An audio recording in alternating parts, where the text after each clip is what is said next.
Dogman, the canine cryptid we've all come to know and fear.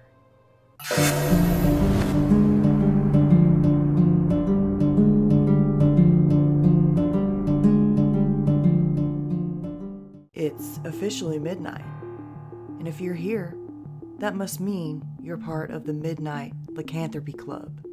I'll be your host, Brookestirr, along with my co-host, Kenneth. Today, we're going to be talking about the origins of Dogman, the history of Dogman, also government experiments with Dogman. So, sit back, get cozy, while me and Kenny take a walk into the forest.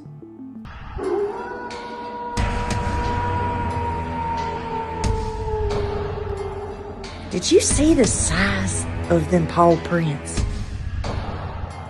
He was in the graveyard saying some strange chant. Oh, hell no. She said the creature kept trying to open her bedroom window. All right, first podcast. Welcome to Midnight Lycanthropy. I am one of your hosts, Brookestirr. You can find me on YouTube if you just search Brookestirr. And this is my other host, my co-host, Kenny. Kenny, how you doing tonight? Introduce yourself. Not too bad, my friend. Very good to be up on the podcast and get it running. And yeah, so super excited about it as well.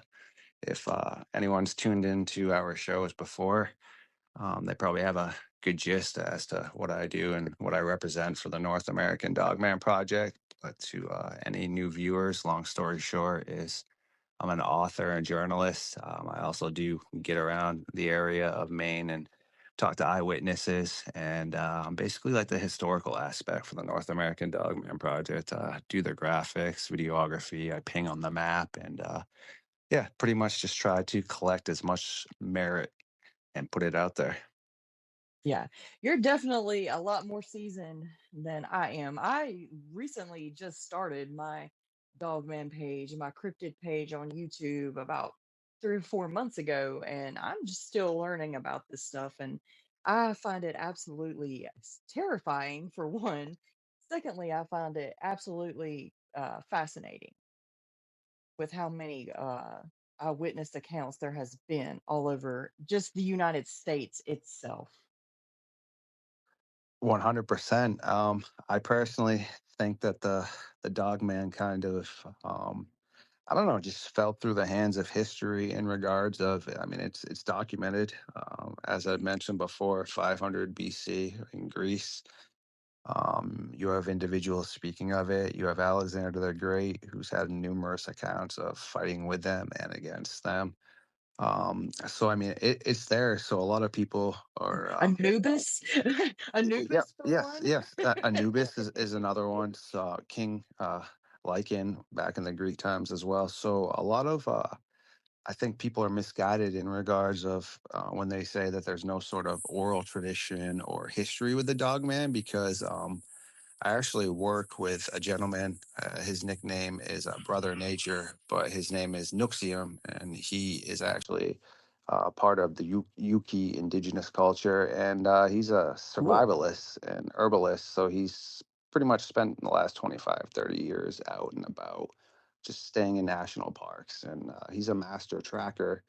So it's good to have Nice. people. Yeah, it's super important to have people like that to be able to present stuff to. But he's also told me a ton of oral history as well from his indigenous cultures. Speaking of the dog man, so not even to exaggerate, there is just as much, if not more, credible evidence supporting the existence of Dogman than there is for Sasquatch, UFOs. I mean, it's like right there. There is a ton of stuff. Yeah, definitely. Yeah, I mean, and it's becoming it you just keep hearing more and more of these things, like even more than UFO. I mean, Dogman on YouTube has like become top trending. I didn't know if you knew that or not, but it's become top trending in the cryptid community. No, I actually have. It's funny you say that because I do. You know how Okay. YouTube suggests what Yes. it is. Yeah, it Yeah, does. yeah. So I mean, I get a ton of that, and I feel like it's that's good and bad because I feel like there's just so much misinformation out there, Yes. and just so many clusters of things that are just been debunked that are still being presented as actual Yes. fact. And like Jody Cook, for example, I mean, he's been looking into the Dogman since 1991, and when he put together the North American Dogman Project in 2006, I mean, him and Linda Godfrey, and unfortunately she's passed, so she's no longer with Right. us. Rest in peace. Yeah, But rest in peace. yeah, sad stuff. She was great. But people should be looking to talk to people such as Jody and like the North American Dogman Project because not to sound narcissistic in regards of like tooting the North American Dogman's project's horn because I'm with them, but they were one of the originals. So all this information out there that is correct, Jody got that, and the North American Dogman Project put that out there. But then you have all this incorrect information that people are choosing to seep up and love, when in actuality, they should be talking to the factual aspects of it and the people that actually started the programs to have the evidence that we have now to even talk. Yeah.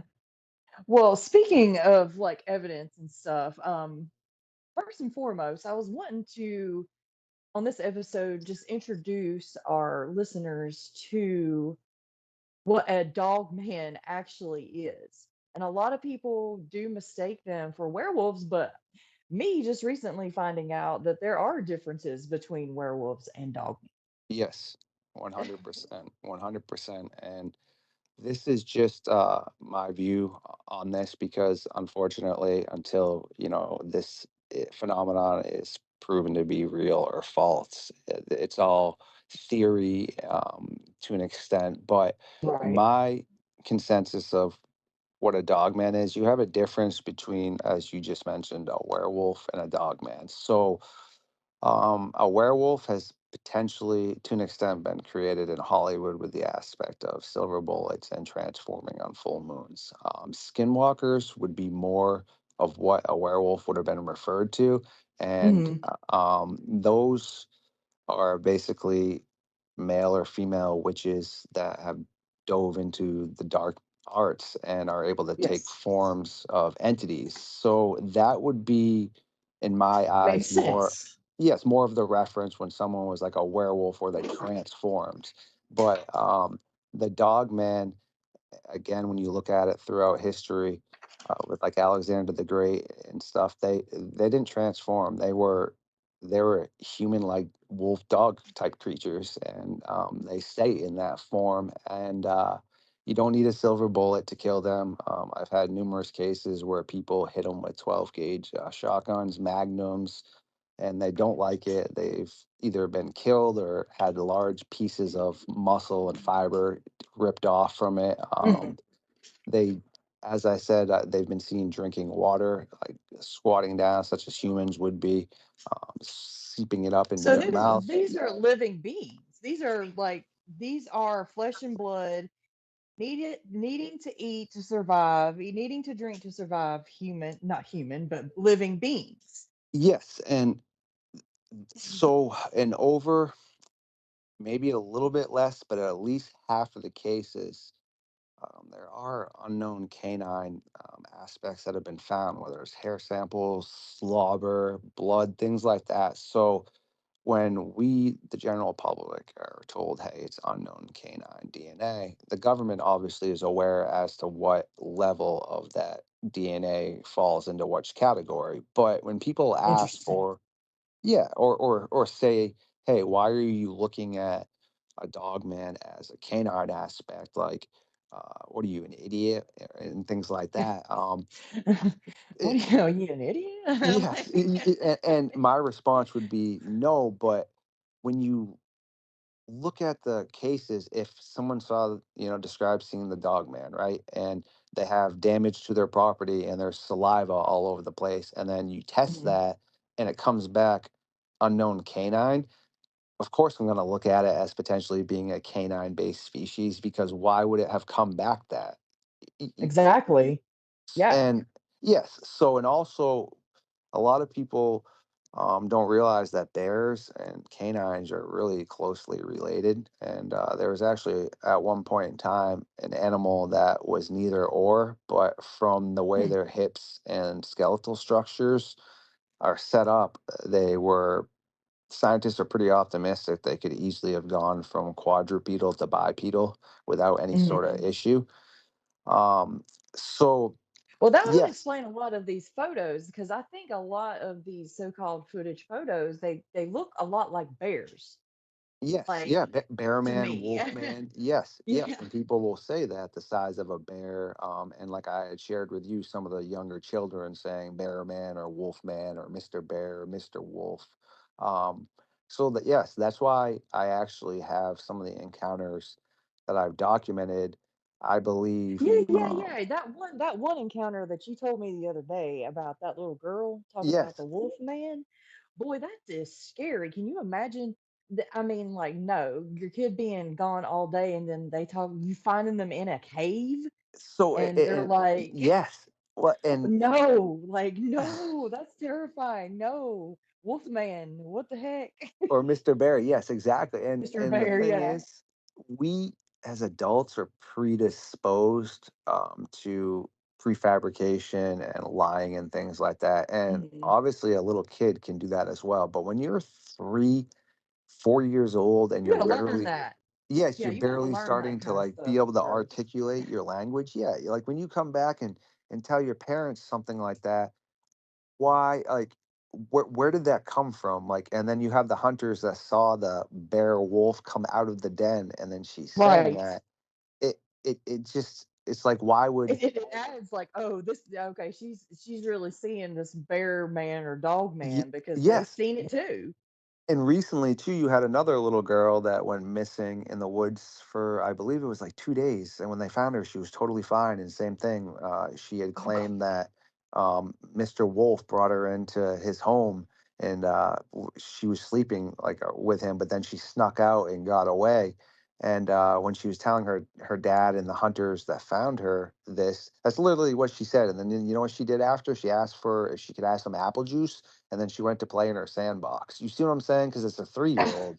Well, yeah, they're obviously not scared of him. Like, I don't know. Like, you think maybe some of these things could be protectors.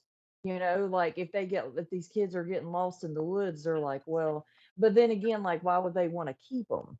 So I have a super sinister view on that. And so you know how we for Thanksgiving and things like that will stuff a Oh, turkey yeah. with, Oh with like no. fruits and flavors Oh, and you bake it.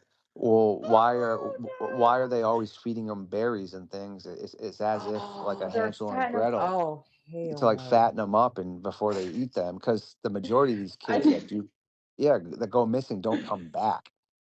Oh my And God, no, that's frightening though. Like when you put it in that terms like that, I knew it's like as soon as you said that, like you're like, I went to a dark place. Like what?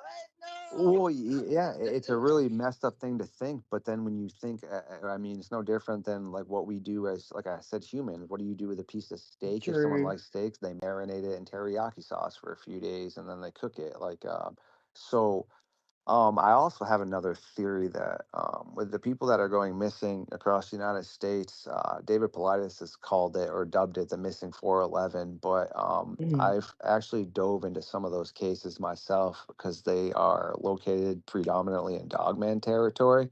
And Yeah. on the Google map that you've seen as well, and also some of Yes. the other photos I have it depicted where you can see the actual known cave systems that have been discovered, or the ones at least that have been released to the public. And then you have the areas of all the national forests, and they're all clustered into those same areas. And one of the most infamous cases of the missing 411 was Yeah. Dennis Martin Wow. that went missing. And there was a family that saw a large wolf bear or bear man Mhm. carrying Dennis away into the forest. Oh Um, no. yes. So if you look back into indigenous cultures, like my friend Nuxium will say, uh, the history, the oral history is it obviously varies per area, but it's also generic in regards of very similar when they come to how they feel about certain creatures or entities. And when you speak to the indigenous cultures, almost all of them view the Sasquatch or the Nantinak as the guardian of the forest. And there Mm. are plenty of examples of like Ape Canyon even after those hunters intruded onto their area and then shot one of the Sasquatch, most likely killing it because it fell off the cliff, though the rest of the family of the Sasquatches did no sort of negative interactions with the people. They didn't hurt them. They forced them out of their area. That was it. So Hmm. Okay. Yeah. if a Bigfoot or a Sasquatch was such a negative entity and was taking people, then why would the indigenous cultures look at them as a respected guardian of the forest? And why would there be Yeah. cases of people waking up one morning with their horses having braids in their manes and things like that? And um, why would they be respectful? Right. It kind Yeah, of I doesn't mean, make there's been sense. stories like that in every culture. I mean, you talk about the fairies and stuff of Scotland and stuff. They had their little helpers and stuff that would come, but you Yes. couldn't ever thank them. And but that's like a different thing now. And I've always like thought of Dogman as more of a protector, and that's just weird. Now, getting into different things like government, like I believe in government made dogmen and stuff too, like things that Of they've course, messed now they've up. gotten their yeah, they've definitely got their hands on it now. But back in like 500 BC, there was no way for people to like or No. science to create something like that. So Well, that we that's know of. yeah, well, yes, 100%, 100%. So and to touch base with what you said about the Guardians, if you look at in the South American, Latin American type Mhm. cultures, um, down in Brazil, any of those areas in South America, the white dog men are actually dog women, the ones with the blue eyes, and the ones, Yes. yes, that are Yes, this most, is what I was wanting to get into with you today, like the descriptions of the yes. different kinds of dog men So and women. those would be your guardians of basically your protectors. Because if you look back in those cultures and their oral history as well as their written history, the white female dog man basically tries to intervene and keep the males, the dark black ones with the red eyes, the yellow eyes, keep them at bay because those are the basically the negative slash more evil versions of them. But obviously, the Mhm. female needs the male to coexist. But in almost all those cases, the female will interact and interject herself into the situation to either allow the individual, the person, to get away or to discourage the male from what it is that he was potentially trying to do. And Interesting. also, yes, and also, if you look at female animals in general, you have some that are, more aggressive, obviously, like lionesses and things like that. But Hmm. a lot of female, I mean, like my squirrel, and you can see with some of the other female squirrels outside, they're just a little bit more hesitant to trust you than the male is, I guess. And the reason I say that is because they have to make sure that they go back to their nest to protect their babies and their puppies, so a Right. dog, yes, so a dog woman is not going to necessarily put herself in as many of these chaotic type instances, especially if she's nurturing pups. Like there was a case down in the LBL where a gentleman was driving later at night, super nice out, had his windows down, heard some rustling in the tall grass, so he slowed down and like 15, maybe 20 feet in front of him.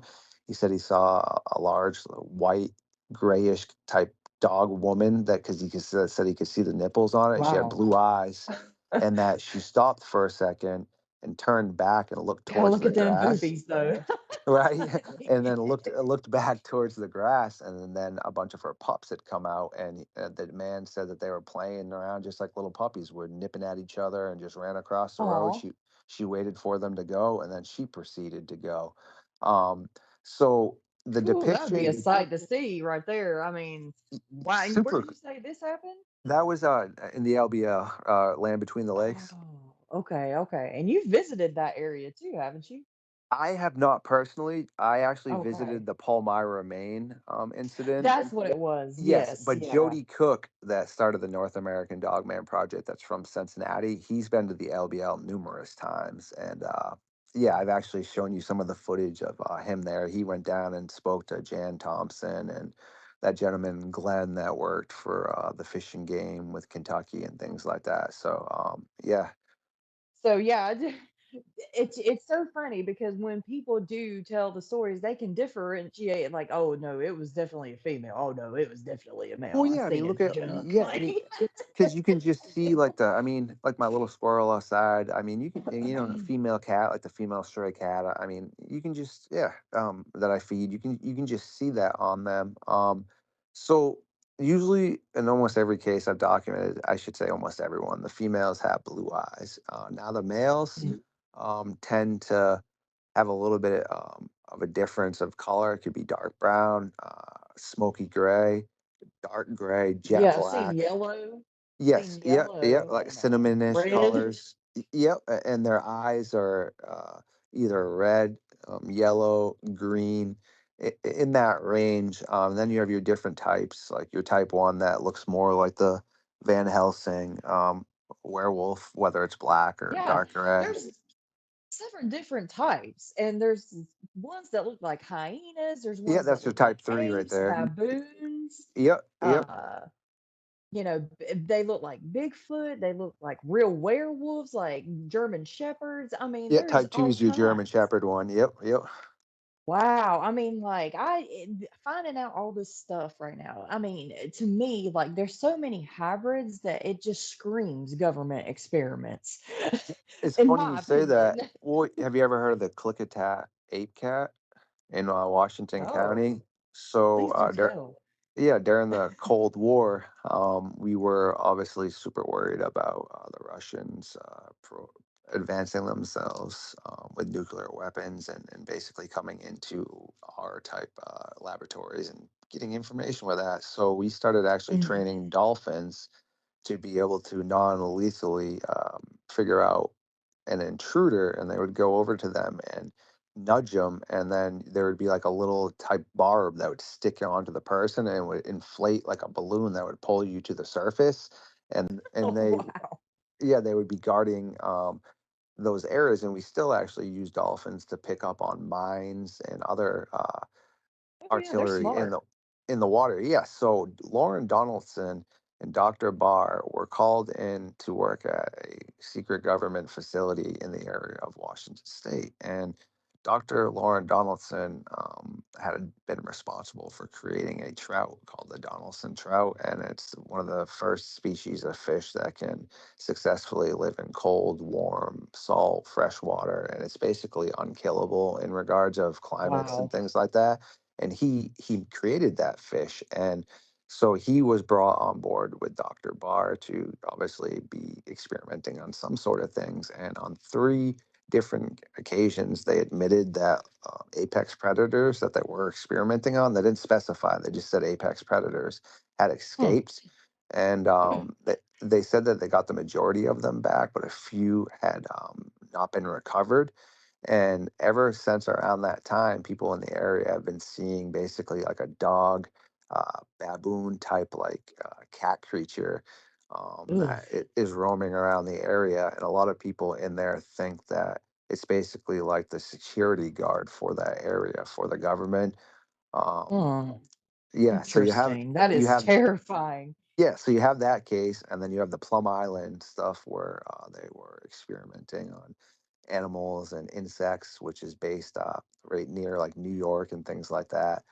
Um, so yeah, no, of course. Hmm. Like now, I mean, even in World War II, you had people trying to experiment on stuff. I mean, Stalin was trying to create an ape army.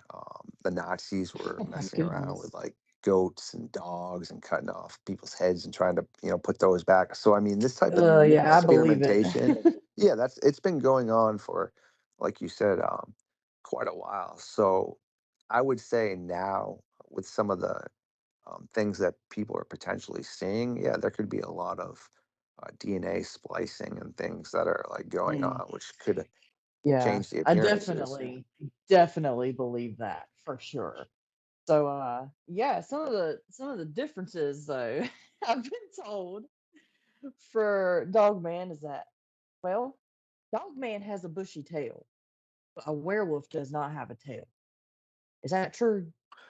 So, it so I've I don't necessarily know the most about the skinwalkers and things like that, but I have heard a few cases. For example, a gentleman that shot one, and it was starting to potentially like turn back into its human form, but it was Mm. a young Navajo man that his upper half was Navajo, but his lower half was like a coyote kind of with the bent back Oh, legs and like a tail. And that would be a skinwalker, which would potentially yeah. be your werewolf. I Right, think right, right. I think the lack of the tail aspect, I honestly think that might have been again like a Hollywood twist from like the old school like Wolfman, where they tried to make it just look as human as possible, in like the Yeah, to be '60s and honest, I've stuff. seen them all with tails. I mean, like I 100% with you. Yes, I agree with you. And for almost every encounter that I hear, a lot of people don't understand though that our Mhm. minds. This is terrible to say, but it's so true. Humans are some of the worst witnesses, and the reason I say that is because our minds want to piece together things to for us to Yeah. understand. Yeah, So, it's just like what is that one when you see the pictures and stuff in like I was telling nature, you, yeah, like the all the little dots, and it's supposed to, yeah, blob create. squatches and Yes, yes. So our minds will just automatically create that. I mean, I could be, like, say, driving down the road and think I see you, be like, "Hey, wow, that's Brooke," and then as you get by, wait, no, that's not her at all. But you swore right, it was, But it's right, just, right. and also as time goes by, so, for example, as like right here, if I just start thinking about something in my childhood, well, in my mind, this seems pretty real. But if we were actually able to go back to that, the majority of your memory is real, but there would be some like pretty significant little differences, I guess. Mhm.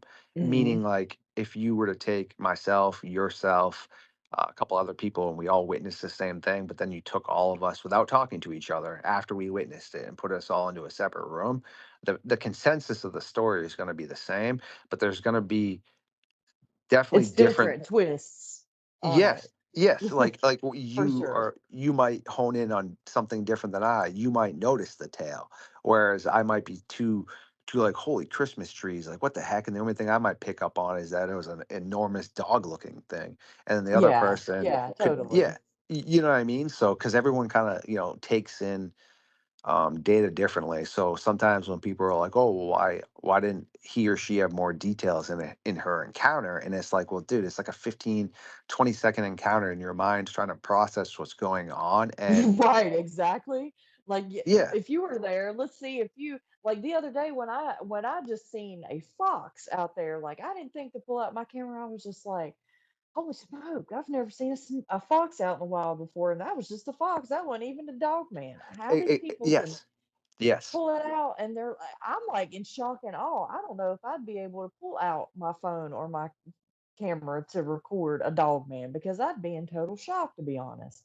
100%. And it's funny you said that as well, because the average person, so I have a theory as well. The majority of people that are going out are super loud and in large groups. And I mean, come on, you sound like Mhm. a herd of hippopotamuses coming through the forest. Any They're animal gonna knows stay you're, out your way. yeah, yeah, any animal knows you're there. But the people that tend to see a lot of these are the remote hikers, the remote survivalists, the hunters, people that are usually by themselves. Being I mean, quiet. Yep. Yes, and so if you're a hunter, for example, and you come around the corner, you're hunting, so you're tracking something. So you're not just going to be. The odds are you're not going to be on your phone like you and I just texting. So it could be in your pocket or something, but you're not just holding your phone out texting as you're walking down a trail following deer tracks. I mean, at least I've never heard any. Definitely. Yeah, I've never heard any hunter doing that. So Yeah. he or she, as they are tracking, they come around a corner. Okay, all of a sudden there's a what they think might be a dog man. What are they going to do first? Probably raise their rifle to look down the scope, correct? Okay. Or are you Right. just going to Yeah. pull your phone out? No, because you don't know what it is. So you raise your rifle, you see it, runs across the field. So the time frame for you to reload, put your gun down, pull your phone out, unlock it, pull it up and let your camera sit for a second so it actually zooms in and gets the quality image of something that's moving is almost impossible. Yeah, Um, totally. and I get what you're saying. And because I yeah, mean, and that's same how thing I with would do it too. castings. If you and I are out hiking and we're just a normal friends and we have no interest in cryptids and things like that, we're not carrying bags of casting material in our backpack. So if you and I come Right. across like a interesting looking footprint, sure we can snap a picture real quick, but then someone's like, "Oh, well, why didn't you guys make castings?" "Oh, I'm sorry, I forgot to bring my big bag of Yeah, casting sorry. material." Well, you know what I mean? Like what the Christmas trees? Like it doesn't work like that. Like Exactly, exactly. Well, Kenny, I think we've learned a lot. I know I've learned a lot about Dogman today. And a lot of it is so terrifyingly just blatant and real and in our faces that, you got to believe it's got to be true, right? Like, I mean, wow. it's if you look at, like cultures like Greeks and Romans, I mean, these were cultures that were driven to conquer. That's just what they thrived on. So to Mhm. have a culture that is trying to consistently grow and achieve things, they did document stuff, but they didn't have the time, nor did they care to come up with fake stories Yeah. necessarily back Yeah. then. I mean, this wasn't like, I mean, like, This isn't you just R.L. never Stein. know. It's You know got what to I mean? be something from somewhere because even Christopher Columbus, they Yep. has witnessed these things. I mean, all the way back. Why would he lie about that? I mean, it's a brand new land. He's going to document every single thing that he Yes, and sees he in a him brand and new his land. Spaniards saw it, and also him and the indigenous Marco cultures. Polo, wasn't it? Yes. And Hmm. before I forget, because I did want to touch on this real quick for you too, is the Port Chatham. You've heard of that, right? Port Lock, Alaska. So a lot of people will say that, well, what about that scenario where everyone left the fishing refinery town and just left because people were going missing, coming back torn up, and things Mm. like that. So Mm.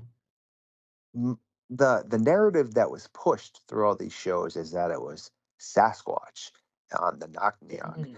But if you speak to people in those areas, the Inuits and things like that, and the people that are indigenous in the Yukon areas, there is something called the saber wolf that is basically Mm. their version of the dogman, and Wow. it's extremely aggressive. It is very territorial, and they and a lot of other people, including myself, think that it was not a Sasquatch, that it was actually the dogman that was ripping and throwing the body parts of those people in the village around because no one ever, they just said that they saw large shadows in the forest and heard Ooh. strange vocalizations and found strange tracks. So the narrative was Wow. pressed that it was Bigfoot. But again, if you step back and look at history, it's that's not really the Sasquatch's MO. I could see them wanting to push you out of the area, but I don't see them just shredding hunters apart and Right. throwing their body parts in the river and having that come down. That's stuff dogmen do, like with ripping up a Yeah. deer, ripping up cows, and just throwing stuff all around as if to mark their Yeah, it's territory. very canine-like behavior too, because what do dogs Yes, do with like chew toys and stuff like that? yes, They tear them up yes, and and typical dog I behavior. Canine. so I don't think it was Bigfoot and the Knockneok that actually did that in Port Chatham. I think potentially the Dogmen and Sasquatch were crossing through the same areas, so tensions were already higher for those two. And I think naturally being super aggressive, that the Dogman was just pissed off that it already had Bigfoot in its territory, or vice versa, or was coming into the Bigfoot's territory, and then you had these people that were coming out hunting and just basically in the way, and they Yeah. yep, they wanted to prove Wow. a point, and they Definitely. yes. Wow. I'd like to thank everyone for stopping by and spending some time with myself and Brookestirr. We appreciate Yeah. everyone supporting us and all the fans out there, and we look forward to updating the misinformation. And this has been your favorite vampire, Star Fox Media, with a North American Dogman project. And I will definitely be catching everybody soon. Heck yeah. I'll see you guys later. Bye. Well, everyone, what did you think of Midnight Lycanthropy? Let me know in the comments below. Would you like to see more of this? Thank you guys for stopping by and listening. If you have a Dogman story, please email me. I'll show it in the podcast or one of my shows on YouTube. I hope you guys have a great rest of your night, if you can in fact sleep. And until the next one, guys, bye.